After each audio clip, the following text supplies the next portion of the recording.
Thanks for inviting us in on this Thursday night. The city of Indianapolis, sadly, is on track for another record year of murders. And while it's not an easy issue to solve, lots of people want to know, how long is it going to take to turn things around? So tonight we want to start our big story with the family of a 4-year-old girl caught right in the middle of all of this senseless violence.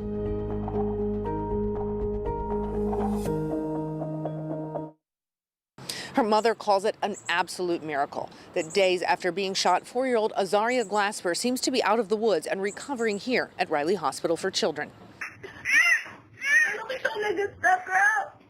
I'm thankful. I am grateful. I am hopeful. You can still hear how hoarse Bertia Williams is when she speaks.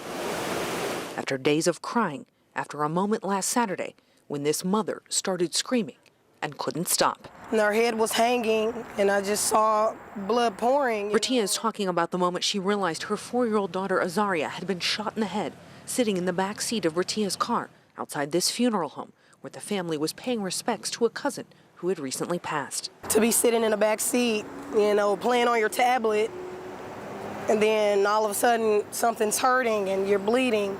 Bertia's 8-year-old daughter was sitting right next to her little sister and saw it happen. She felt responsible, you know. I don't know, she said I should have told her to get out, or I should have grabbed her, or I should have put her head down, or, you know, I'm like, baby, there was nothing you could have done, baby. This is not your fault. According to investigators, the shooting started after a man pulled up to the funeral home and started arguing with another man who was at the funeral. When police got there, the suspect was gone, and they found 3 people shot, including a 16-year-old girl and a man. 4-year-old Azaria was third and critically injured. Police say 2 others showed up at an area hospital soon after and had also been hit by the same gunfire. Bertia hasn't heard of any updates on the investigation. Her beautiful face, her loving face. No. Right now, she's only focused on Azaria's recovery. Medically, she's astounding. Bertia is just waiting to see more glimmers of the little girl.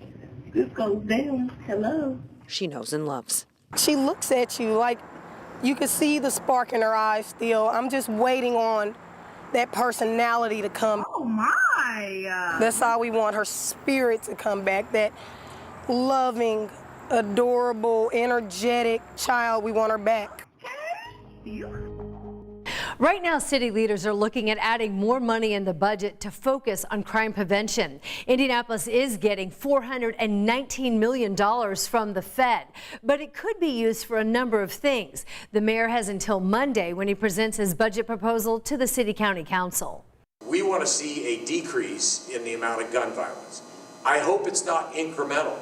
I hope it's substantial. This spending plan does need approval from the council, and some members are not impressed with the city's response to violence so far. This year is going to be the most violent year in the history of the city, and we have not heard any new solutions. And I think that this is a result of lack of leadership. For 2021, our city has seen 160 homicides so far.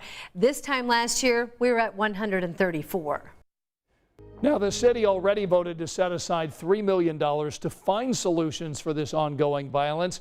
$1.5 million of that goes to IMPD. The rest will be invested in community organizations. We'll continue to follow this story and get answers for you. But for now, that wraps up tonight's big story.